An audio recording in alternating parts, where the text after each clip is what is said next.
शहरातील सर्वात मोठ्या आणि आधुनिक रुग्णालयाच्या ICU वॉर्डमध्ये यंत्रांच्या आवाज आणि औषधांच्या तीव्र वासामध्ये अचानक एक शांतता पसरली. जणू मृत्यू स्वतः श्वास रोखून उभा होता. अचानक एका मुलीच्या मॉनिटरवरच्या रेषा वेगाने हलू लागल्या, जी 12 वर्षांपासून कोमात होती. आणि मग वैद्यकीय विज्ञानाला अशक्य वाटणारी गोष्ट घडली. त्या मुलीने डोळे उघडले. तिच्या डोळ्यात जीवनाची एक अस्पष्ट चमक पाहून ड्युटीवरच्या नर्सच्या हातातून फाईल खाली जमिनीवर पडली. पण खोलीत सर्वात घाबरलेला चेहरा हा डॉक्टर अमितचा होता. ICU इन्चार्ज आणि शहरातील प्रसिद्ध शल्यचिकित्सक. त्याच्या कपाळावर घामाचे थेंब उमटले, जणू त्याने मृत्यूला स्वतः समोर पाहिले होते. तेवढ्यात रुग्णालयाच्या आकस्मिक तपासणीसाठी आलेला पोलीस अधीक्षक संजयही गोंधळ ऐकून ICUत आला. त्याच्या उपस्थितीने संपूर्ण स्टाफ स्तब्ध झाला. पण डॉक्टर अमितच्या नजरा त्या मुलीवर खेळल्या होत्या, जी 12 वर्षांनंतर या जगात परतली होती. ती मुलगी हळूहळू बोलण्याचा प्रयत्न करू लागली. सर्वांना वाटले की ती पाणी मागेल किंवा आईला हाक मारेल, पण तिच्या अस्पष्ट आवाजाने खोलीतील सर्वजण हादरले. ती म्हणाली की मोहरीचे तेल, मला मोहरीचे तेल हवे. हे ऐकून डॉक्टर अमित घाबरला आणि मोठ्याने म्हणाला की सर, ही मुलगी बेशुद्ध आहे. ती मानसिकदृष्ट्या अस्थिर आहे. सिस्टर, तिला इंजेक्शन द्या लगेच. डॉक्टरच्या घाबरलेल्या स्वराने अधीक्षक संजयला चीड आली. तो पुढे सरसावला. डॉक्टरचा हात घट्ट पकडला आणि नर्सला म्हणाला की इंजेक्शन नाही, ती तेल मागत असेल तर आणून द्या. मला जाणून घ्यायचे आहे की ही 12 वर्षांनंतर जागी झालेली मुलगी डॉक्टरला पाहून इतकी घाबरली का, आणि या मोहरीच्या तेलाचे काय रहस्य आहे. मित्रांनो, उत्तर शोधण्यासाठी आपल्याला 12 वर्षांपूर्वी जावे लागेल. तेव्हा शहरातील एका जुन्या आणि मागासलेल्या वस्तीच्या अरुंद गल्ल्यांमध्ये कितीही कष्ट असले तरी जीवन हसत होतं. ही आहे 12 वर्षांच्या प्रियाची कहाणी, जी दारिद्र्यात वाढली, पण तिच्या आई वडिलांच्या डोळ्यांचा तारा होती. तिचे बाबा रमेश एक साधे माणूस होते. ते शहरातील एक आदरणीय आयुर्वेदिक डॉक्टरकडे काम करत असे. त्यांच्याकडे पैसे नव्हते, पण तरीही ते तिला जडीबुटींनी आणि विशेषतः मोहरीच्या तेलाने मालिश करत असे. प्रियाला एक कौशल्य अभिमानास्पद होते. तिला विश्वास होता की घरगुती उपाय महागड्या औषधांपेक्षा अधिक प्रभावी असतात. प्रिया संध्याकाळी अनेकदा तिच्या बाबांसोबत बसून हात धरून विचारत असे की बाबा, हे तेल प्रत्येक वेदनेवर इलाज आहे का? रमेश हसून तिच्या डोक्यावर हात फिरवत म्हणत असे की बेटा, जर मन शुद्ध असेल तर मातीमध्येही औषध असतं.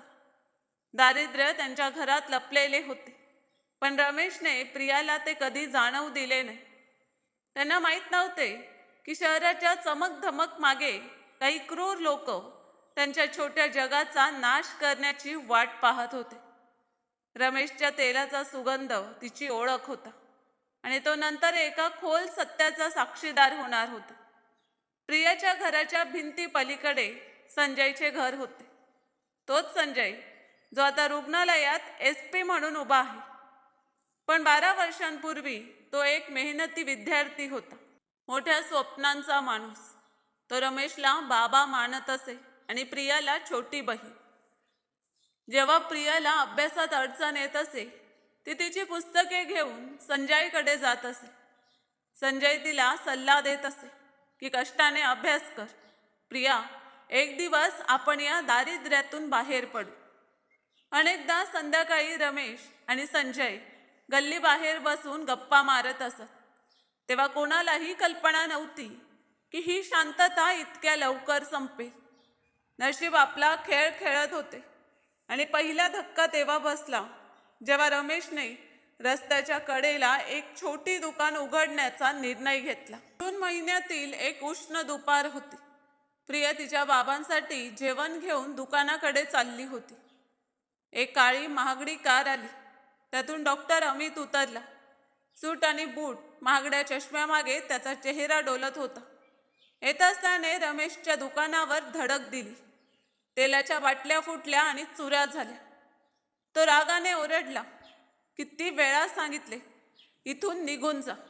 माझी खाजगी क्लिनिक समोरच आहे. तुझे हे घाणेरडे दुकान माझी प्रतिमा खराब करत आहे. रमेशने हात जोडले आणि म्हणाला की सर, ही माझी उपजीविका आहे. पण डॉक्टर अमित थांबला नाही. रागात त्याने रमेशला ढकलले. प्रियाची किंकाळी गुंजली. रमेश रस्त्यावर पडताच त्याच्या डोक्यातून रक्त वाहू लागले. प्रिया तिच्या बाबांकडे धावली आणि त्याचे डोके मांडीवर घेतले. रमेशचे डोळे उघडे होते, पण त्या जीवनाचा मागमूसही नव्हता. चमक गायब झाली होती. रक्त वाहत होते. प्रियाचे हात आणि कपडे रंगवत होते. रागाने आंधळा झालेला डॉक्टर अमित स्तब्ध झाला. रमेश पडताच त्याचा राग अचानक भीतीत बदलला. तो मागे सरकला. त्याचा चेहरा फिक्का पडला. प्रिया रडत तिच्या बाबांच्या चेहऱ्यावर थापटत होती, पण प्रतिसाद न मिळाल्याने तिने डोळे उंचावले, द्वेष आणि रागाने भरलेले, आणि डॉक्टर अमितकडे पाहिले. ती 12 वर्षांची मुलगी त्या क्षणी सिंहणीसारखी दिसत होती.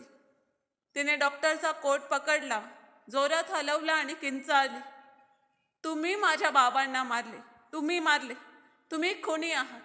मी सर्वांना सांगेन, मी पोलिसांना सांगेन की तुम्ही मुद्दाम ढकलले, तुम्ही माझ्या बाबांना मारले. प्रियाच्या तोंडातून निघणारा प्रत्येक शब्द डॉक्टर अमितच्या कानात आगीसारखा जळत होता.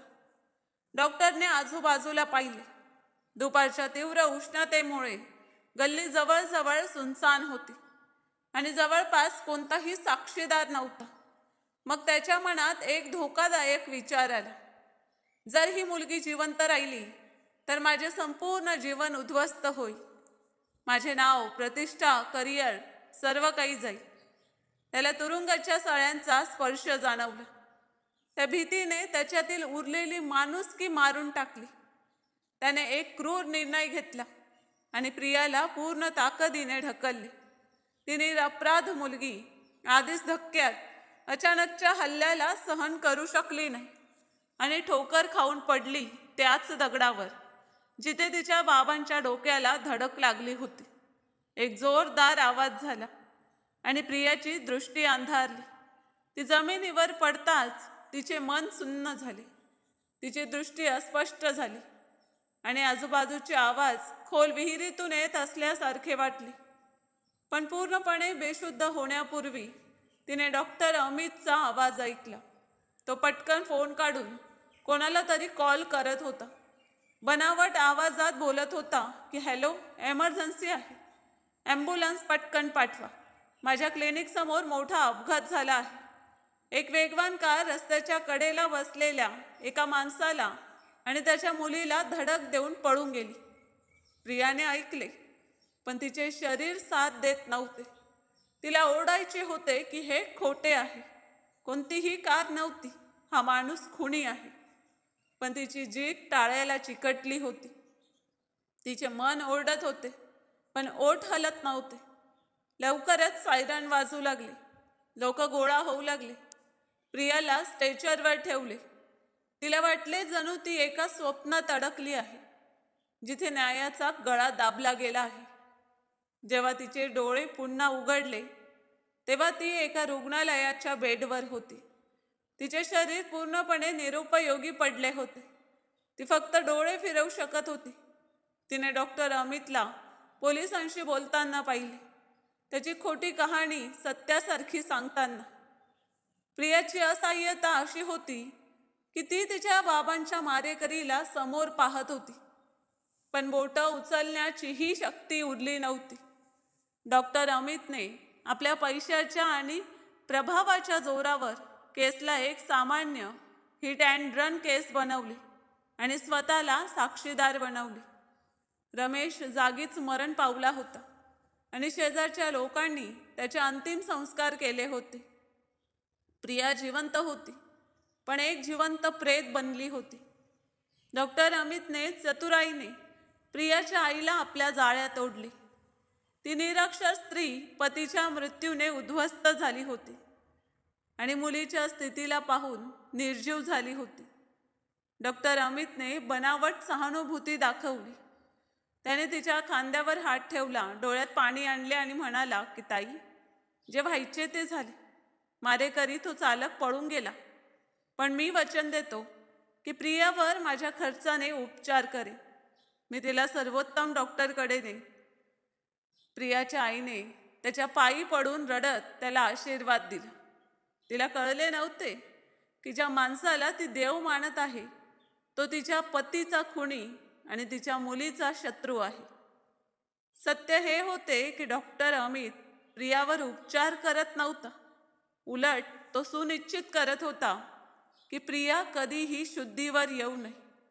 त्याला भीती होती की जर प्रियाने बोलायला सुरुवात केली तर त्याचं सत्य उघड होईल. म्हणून दररोज तो स्वतः तिला अशी औषधं देत असे जी तिच्या मनाला गप्प करत आणि तिला गाढ झोपेत ढकलत. प्रियाचे शरीर रुग्णालयाच्या बेडवर यंत्रांना जोडलेले पडले होते, पण तिचे मन जागृत राहिले होते. ती सर्व काही ऐकत होती, अनुभवत होती, पण बोलू शकत नव्हती. ती एकटीच त्या वेदनेला समजू शकत होती. वेळ निर्दयीपणे संपत गेला. दिवस आठवड्यात, आठवडे महिन्यात आणि महिने वर्षात बदलले. प्रियाची आई दररोज रुग्णालयात येत असे. मुलीचा थंड हात धरून तासन तास रडत असे. ती विचारत असे की डॉक्टर, माझी मुलगी कधी डोळे उघडेल, कधी आई म्हणून बोलावे. आणि डॉक्टर अमित नेहमी खोटी आशा देऊन तिला निरुत्तर करत असे. पतीच्या दुःखाने आणि मुलीच्या स्थितीने त्या गरीब स्त्रीला आतून तोडले होते. 2 वर्ष रुग्णालयात येत जात राहिल्यानंतर एका थंड रात्री तिच्या हृदयाने साथ सोडली आणि ती जग सोडून गेली. आता प्रिया या जगात पूर्णपणे एकटी राहिली होती. तिचे कोणीही नव्हते, डॉक्टर सोडून. जो तिचा रक्षक नव्हता तर तिचा भक्षक होता. दुसरीकडे त्याच वस्तीत राहणारा तरुण संजय या 2 वर्षात खूप बदलला होता. रमेशच्या मृत्यूने संजयला आतून हादरवले होते. तो आता सिव्हिल सर्व्हिसेसची तयारी करत होता आणि रात्रभर अभ्यास करत असे. पण जेव्हा तो पुस्तक बंद करत असे तेव्हा रमेशचा साधा हसरा चेहरा आणि प्रियाचे निरागस शब्द त्याच्या डोळ्यांसमोर येत असत. संजयच्या मनात कुठेतरी नेहमी एक संशय होता की हा सामान्य अपघात नव्हता. तो वारंवार विचार करत असे की रमेश काका रस्त्याच्या कडेला बसत असत, मग कार तिथे कशी आली? आणि डॉक्टर अमितचे क्लिनिक अगदी शेजारी होते. तिथल्या कोणालाही काही दिसले का नाही? पण त्याच्याकडे कोणताही पुरावा नव्हता. त्या 2 वर्षात डॉक्टर अमित शहरातील सर्वात प्रसिद्ध डॉक्टर बनला होता. त्याने प्रियाला एक दान केस म्हणून सादर केले होते. त्याने माध्यमांना वारंवार तिचा उल्लेख केला. वर्णन केले की तो एका असहाय्य मुलीला मोफत उपचार देत आहे. बाहेरच्या जगाला तो उद्धारकर्ता वाटत होता, पण रुग्णालयाच्या भिंतींमध्ये तो एक पशु होता, जो एका निरपराध जीवनाचा हळूहळू नाश करत होता. प्रियाच्या शांत डोळ्यांनी सर्व काही पाहिले होते. न्यायाची वाट पाहत वेळ निर्दयीपणे संपली. 12 वर्ष डोळे मिचकवण्यात निघून गेली. ऋतू बदलले, चेहरे बदलले, शहराचे रूप बदलले, पण रुग्णालयाच्या ICU वॉर्डच्या तो कोपऱ्यातील बेड, ज्यावर प्रिया जिवंत प्रेतासारखी पडली होती, तो अपरिवर्तित राहिला. 12 वर्ष शतकापेक्षा कमी नव्हते. ती खेळकर 12 वर्षांची मुलगी आता 24 वर्षांची स्त्री बनली होती.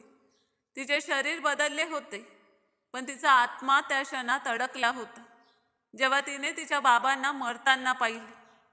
रुग्णालयातील स्टाफ बदलला, नर्सेस येत जात राहिल्या, पण प्रियाचे केस विंचरणारे किंवा तिला नावाने प्रेमाने हाक मारणारे कोणी नव्हते. ती फक्त एक फाईल नंबर बनली होती. डॉक्टर अमित आता मध्यमवयीन झाला होता. त्याचे केस पांढरे झाले होते आणि त्याच्या चेहऱ्यावर अभिमानाच्या सुरकुत्या स्पष्ट दिसत होत्या. तो आता फक्त डॉक्टर नव्हता, तर शहरातील प्रभावशाली व्यक्ती होता. तरीही त्याच्या डोळ्यात कुठेतरी तीच भीती लपलेली होती ज्याने त्याला शांत झोप लागत नसे.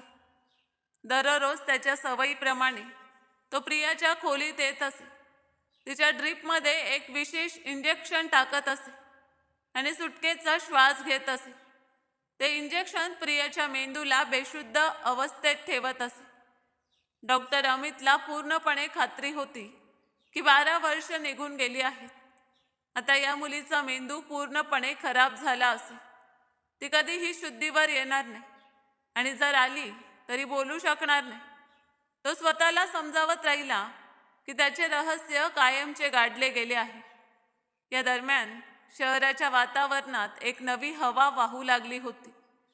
रमेशच्या शेजारी राहणारा तोच मेहनती मुलगा संजय, जो एकेकाळी रमेशच्या शेजारी राहत असे, आता सिव्हिल सर्व्हिस परीक्षा उत्तीर्ण होऊन एक जबाबदार अधिकारी बनला होता.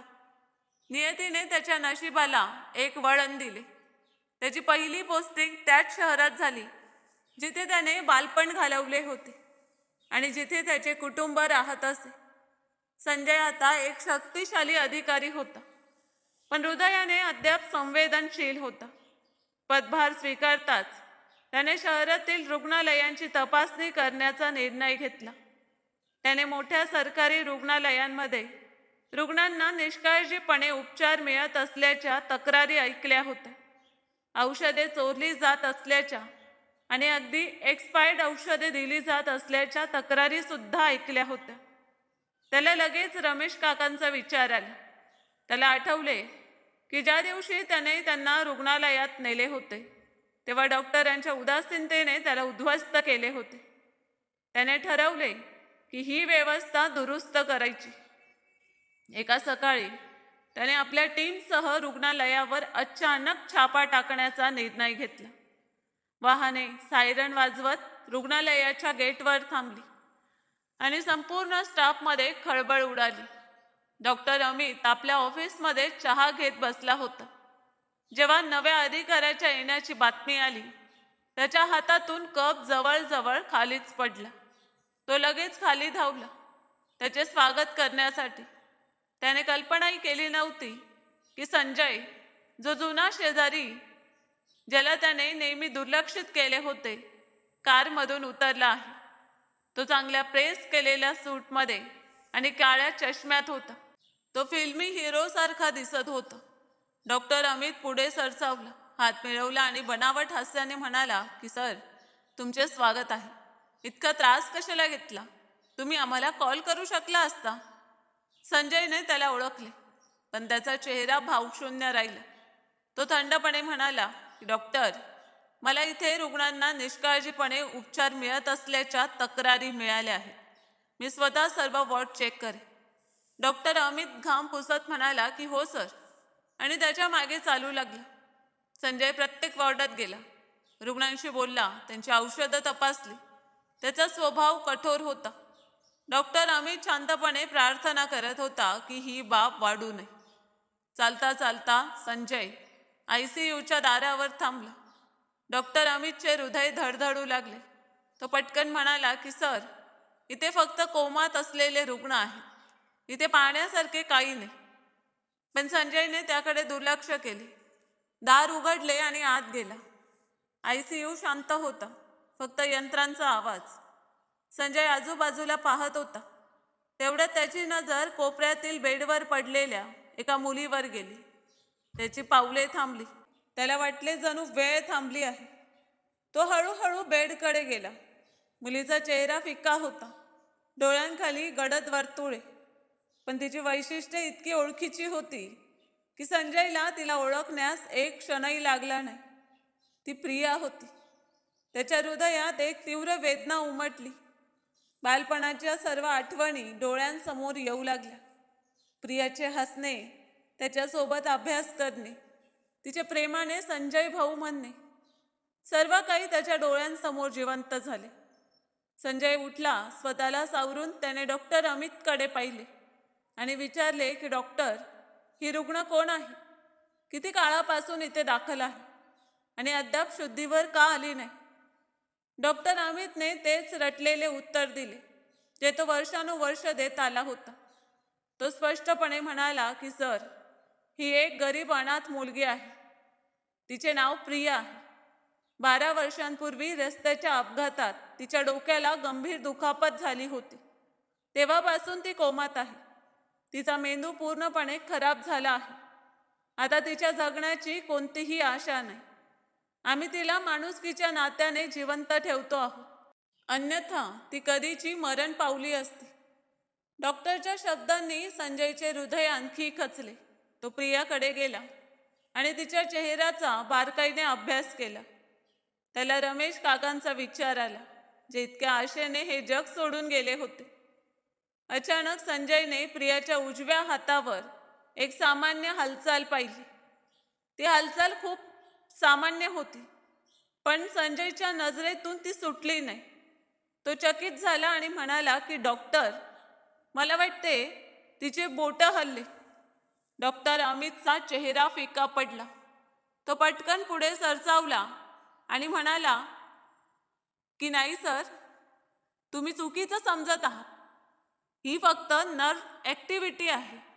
याचा अर्थ ती शुद्धीवर येत आहे असं नाही. तिचा मेंदू पूर्णपणे नष्ट झाला आहे. त्याच्या आवाजात भीती स्पष्ट होती. त्याच्या कपाळावर सुरकुती दिसत होती. त्याला घाम फुटला होता. आज सकाळी तो लवकर रुग्णालयात आला होता. संजयच्या येण्याने इतका घाबरला होता की तो प्रियाला ते विशेष इंजेक्शन देणे विसरला होता, जे तिला बेशुद्ध ठेवत असे. कदाचित नशिबाने आज प्रियाला न्याय देण्याचा निर्णय घेतला होता. संजयने डॉक्टरच्या चेहऱ्यावरची भीती पाहिली आणि त्याचा संशय अधिक गडद झाला. त्याने प्रियाच्या पापण्या हलक्या थरथरताना पाहिले, जणू ती जागी होण्याचा प्रयत्न करत आहे. संजयने मनात ठरवले की तो जाणार नाही. त्याने एक खुर्ची ओढली, बसला आणि कठोरपणे म्हणाला की डॉक्टर, तिची पूर्ण तपासणी आत्ता करा. मला स्वतः पाहायचे आहे. डॉक्टर अमितचे हातपाय थरथरू लागले. त्याला माहीत होते की पूर्ण तपासणीने त्याचे सत्य उघडे पडेल, पण अधिकाऱ्याच्या आदेशाचे उल्लंघन करणे अशक्य होते. तो थरथरत बेडकडे गेला. त्याच्या हातात स्टेथोस्कोप थरथरत होता. त्याला संजयला समजवायचे होते की प्रिया फक्त एक जिवंत प्रेत आहे. त्याने पटकन तपासणीचा दिखावा केला आणि म्हणाला की सर, काही वेगळे नाही. हृदय धडधडत आहे पण कमकुवत. मेंदू प्रतिसाद देत नाही. माझ्या ऑफिसमध्ये या, मी तुम्हाला चहा देतो. इथे उभे राहून काही फायदा नाही. पण संजय हलला नाही. त्याच्या नजरा प्रियाच्या चेहऱ्यावर केल्या होत्या. अचानक वॉर्डमध्ये यंत्राच्या आवाजात एक स्पष्ट आवाज उमटला. प्रियाने एक गाढ श्वास घेतला. जणू वर्षानंतर तिला ताजी हवा मिळाली आहे. तिची छाती फुलली आणि हळूहळू तिचे डोळे उघडू लागले. 12 वर्षांच्या अंधाराची परतफेड सुरू झाली. वॉर्डातील नर्सेस आश्चर्यचकित झाल्या. डॉक्टर, ती शुद्धीवर येत आहे. डॉक्टर अमितचा चेहरा फिका पडला. त्याला माहीत होते की सर्व संपले आहे. जेव्हा प्रियाने डोळे उघडले तेव्हा सर्व काही अस्पष्ट वाटले. तिचा घसा कोरडा होता आणि तिचे शरीर जड वाटत होते. संजयने हात पुढे केला, तिचा हात धरला आणि हळूवार म्हणाला की प्रिया, तू मला ओळखतेस का? मी संजय आहे, तुझा शेजारी, तुझा भाऊ. प्रियाच्या डोळ्यात हळूहळू पाणी येऊ लागले. तिला त्या दिवसांची आठवण येऊ लागली जेव्हा संजय तिला शिकवत असे. तिच्या डोळ्यात अश्रू उभे राहिले. तिला काही बोलायचे होते, पण आवाज निघत नव्हता. डॉक्टर अमित संधी पाहून म्हणाले की पहा सर, मी सांगितले ना, ती मनाने विकृत आहे. ती तुम्हाला ओळखत नाही. तेवढ्यात प्रियाने सर्व शक्ती एकवटली आणि तुटक आवाजात बोलण्याचा प्रयत्न केला. संजयने पटकन तिच्या तोंडाजवळ कान नेला आणि तिने तीच गोष्ट पुन्हा सांगितली. मोहरीचे तेल, मला मोहरीचे तेल हवे. हे ऐकून नर्सेस हसू आवरू शकल्या नाहीत. ICU सारख्या गंभीर जागी मोहरीचे तेल मागणे खरेच विचित्र वाटत होते. डॉक्टर अमितने उपहासाने हसत म्हणाले की पहा सर, ती निरर्थक बोलत आहे. ICUत मोहरीचे तेल मागत आहे. ती मनाने विकृत आहे. तुम्ही सत्य मान्य करा आणि मला माझे काम करू द्या.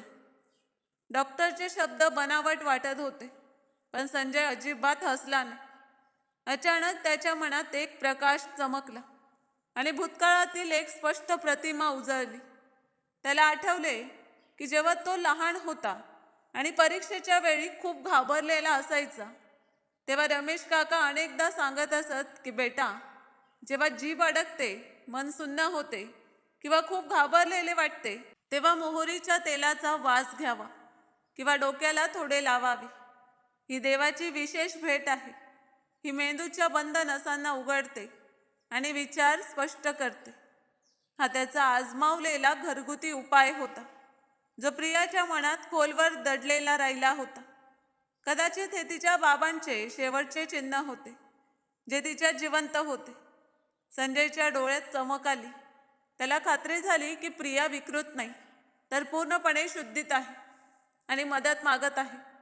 त्याने लगेच डॉक्टर अमितचा हात पकडला, जो सिरिंज घेऊन प्रियाकडे येत होता, आणि कठोरपणे म्हणाला की सावधान, कोणतेही इंजेक्शन नाही. ती तेल मागत असेल तर तेलच दिले जाईल. हा माझा आदेश आहे. डॉक्टर अमित घाबरला आणि म्हणाला की सर, हा काय विनोद आहे? हे वैद्यकीय विज्ञानाच्या विरुद्ध आहे. ICU तेलाबद्दल लोक काय म्हणतील? पण संजयने त्याकडे दुर्लक्ष केले आणि नर्सला सांगितले की कुठूनही मोहरीचे तेल आणे. संजयचा राग पाहून नर्स घाबरली आणि धावली. थोड्या वेळाने ती थरथरत परत आली. तिच्या हातात मोहरीच्या तेलाची एक छोटी बाटली होती, कदाचित कॅन्टीनमधून किंवा एखाद्या बॉयकडून मिळवलेली. नर्सने बाटली दिली, पण ती प्रियाच्या कमकुवत हातांना ती धरता येणार नव्हती. तिचे हात थरथरत होते. तिने थकलेल्या डोळ्यांनी इशारा केला आणि मोठ्या कष्टाने उजवा हात उचलून नाकाकडे निर्देश केला. नर्सला समजले. तिने बाटलीचे झाकण उघडले आणि प्रियाच्या नाकाजवळ धरले. प्रियाने डोळे बंद केले आणि एक गाढ श्वास घेतला. तीव्र तीक्ष्ण सुगंध आत घेतला.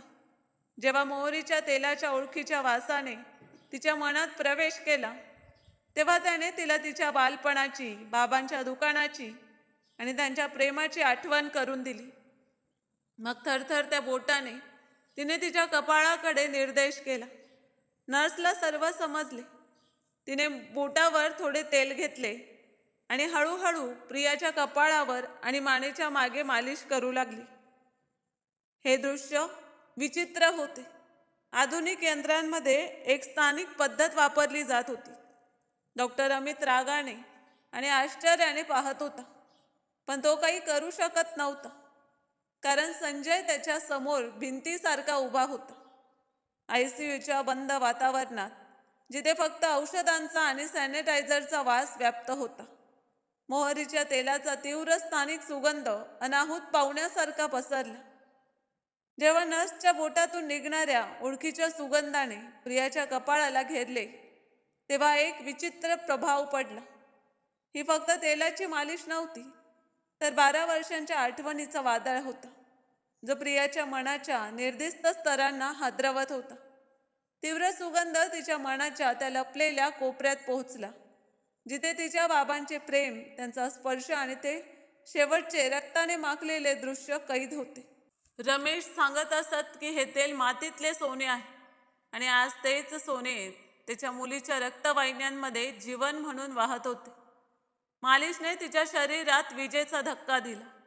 भीती आणि औषधाने गोठलेल्या नसा उबदार होऊ लागल्या. प्रियाच्या चेहऱ्यावरील फिकटपणा आता निर्जीवता जाऊन एक सामान्य लाली आली. तिच्या कपाळावरच्या सुरकुत्या सैल झाल्या आणि तिच्या चेहऱ्यावर एक विचित्र शांतता उतरली. जणू एक हरवलेली आत्मा वर्षानंतर घरी परतली आहे. तिने आणखी एक गाढ श्वास घेतला. यावेळी तिचा श्वास अडकला नाही, तर तो छातीच्या खोलवर पोहोचला. जेव्हा तिने डोळे उघडले, तेव्हा ते आधीच्या अस्पष्ट भावनेपासून मुक्त होते. आता त्या डोळ्यात चमक, धैर्य आणि साहस होते. हे 12 वर्षांपूर्वी अत्याचारात शिकार झालेल्या भयभीत मुलीचे डोळे नव्हते. उलट हे मृत्यूतून परतलेल्या आणि आता न्याय मागण्यास तयार असलेल्या मुलीचे डोळे होते. खोलीतील सर्वजण, विशेषतः संजय आणि डॉक्टर अमित, या परिवर्तनाला श्वास रोखून पाहत होते. डॉक्टर अमितला वाटले जणू त्याच्या पायाखालची जमीन सरकत आहे. त्याला प्रियाच्या डोळ्यातील आग स्पष्ट दिसत होती, जी त्याच्या खोट्या दर्जाला आणि खोट्या सन्मानाला जाळून भस्मसात करणार होती. त्याला मागे सरकायचे होते, पण त्याचे पाय गोठले होते. प्रियाने नजर फिरवली आणि सरळ डॉक्टर अमितच्या चेहऱ्यावर खिळवली. त्या नजरांचे वजन इतके तीव्र होते की त्याने डोळे मिळवण्याची हिंमत केली नाही आणि नजर खाली घातली. प्रियाने सर्व शक्ती एकवटून हळूहळू हात उचलला. तिचा हात थरथरत होता, पण तिचे धैर्य आता पूर्णपणे जागृत झाले होते.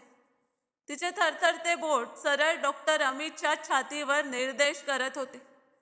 आयसीयूत इतकी शांतता होती की सर्वजण आपल्या हृदयाचे ठोके स्पष्ट ऐकू शकत होते. प्रियाने संजयकडे पाहिले आणि पुन्हा बोलली. यावेळी तिचा आवाज तुटका नव्हता, उलट त्यात इतके दुःख आणि ठामपणा होता की उभ्या असलेल्या सर्वांच्या हृदयांना हादरवली. ती तुटक पण स्पष्ट म्हणाली की संजय भाऊ, या डॉक्टरला जाऊ देऊ नका. हा खुनी आहे.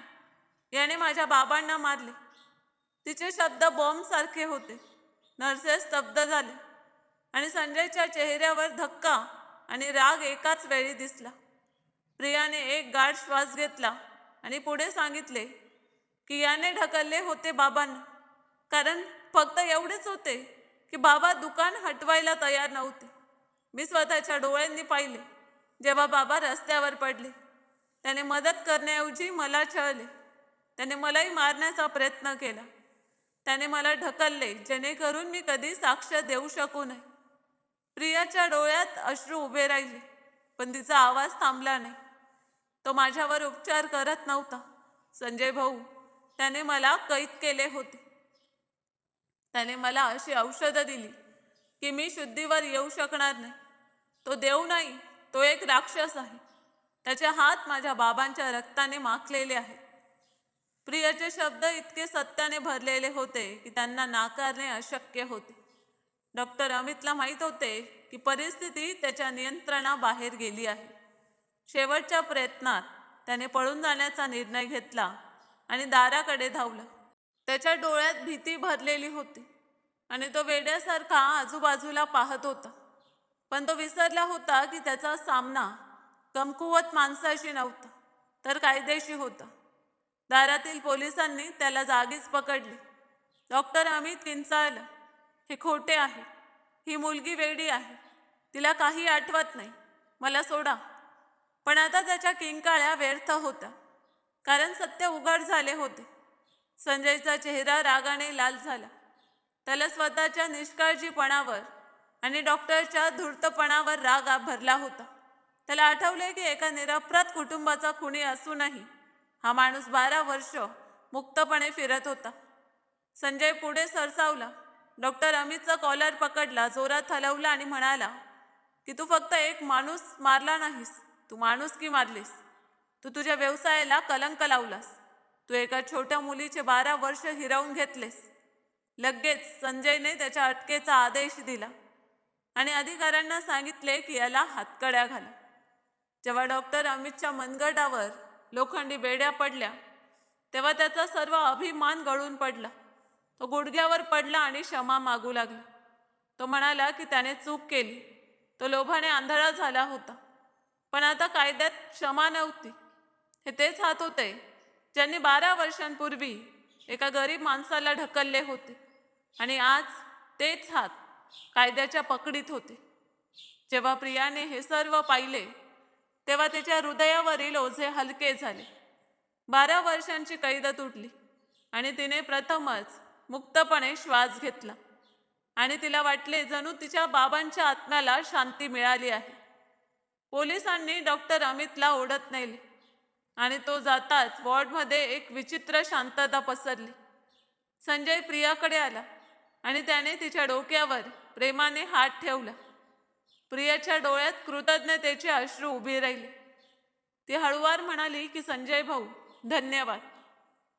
तुम्ही आणि ते मोहरीचे तेल नसते तर मी कदाचित अजूनही अंधारात अडकली असते. संजय हलके हसून म्हणाला की हा माझा चमत्कार नाही प्रिया, हा देवाचा न्याय आणि तुझ्या बाबांनी दिलेल्या भेटीचे सामर्थ्य आहे. ते मोहरीचे तेल फक्त तेल नव्हते, तर एका गरीब बाबांचा शेवटचा धडा होता, ज्याने आज मोठ्या डॉक्टरांच्या आणि सत्तेच्या अभिमानाला हरवले. रमेशला कदाचित माहीत होते की त्याच्या मुलीला याची एक दिवस गरज पडेल. या थोड्याशा तेलाने ते केले जे महागडे औषधही करू शकले नाही. त्याने आठवणींचे दरवाजे उघडले आणि न्यायाचा मार्ग मोकळा केला. ही कथा शिकवते की अत्याचाराची रात्र कितीही लांब असली तरी सत्याचा एक छोटासा प्रकाश अंधार भेदतोच. न्याय उशिरा होऊ शकतो, पण तो निश्चितच मिळतो. जेव्हा डॉक्टर अमितची काळी सावली उचलली गेली, तेव्हा प्रियाच्या जीवनात एक नवी पहाट उगवली. ही फक्त एक अटक नव्हती, तर एका मुलीच्या हरवलेल्या ओळखीचा पुन्हा शोध होता. संजयने आपले वचन पाळले आणि प्रियाला एकटे सोडले नाही. त्याने सरकारी देखरेखीखाली उपचार सुरू ठेवले आणि एका चांगल्या फिजिओथेरपिस्टच्या मदतीने प्रिया पुन्हा पायावर उभी राहिली. काही महिन्यानंतर तो दिवस आला जेव्हा तिने तिच्या बाबांच्या दुकानाला त्याच रस्त्याच्या कडेला पुन्हा उघडले, जिथून ते एकेकाळी जबरदस्तीने हटवले गेले होते. रमेशचे नाव मिटवण्याचे प्रयत्न झाले होते, पण आज ते पुन्हा जिवंत झाले होते. रमेश आता या जगात नव्हते, पण त्याची मुलगी तिथे बसली होती, त्याच्या कौशल्यासह आणि त्याने दिलेल्या मोहरीच्या तेलासह. ती लोकांसाठी एक आशा बनली होती. जेव्हाही संजय तिथून जात असे, प्रिया सन्मानाने डोके उंच करत असे. त्यांच्यात न्याय आणि माणुसकीचं जे नातं निर्माण झालं होतं, ते आता एक मजबूत नातं बनलं होतं. हवेत पसरलेल्या मोहरीच्या तेलाचा सुगंध प्रत्येक जाणाऱ्या येणाऱ्याला हा संदेश देत होता की सत्य दाबले जाऊ शकते, पण मिटवले जाऊ शकत नाही. आणि कधी कधी एक छोट्याशा तेलाच्या बाटलीत देखील सर्वात अभिमानी लोकांना खाली आणण्याची शक्ती असते. तर मित्रांनो, कशी वाटली कथा ते कमेंट करून नक्कीच सांगा. आणि तुम्ही कोणत्या शहरातून ही कथा ऐकत आहात ते देखील कमेंट्समध्ये सांगा.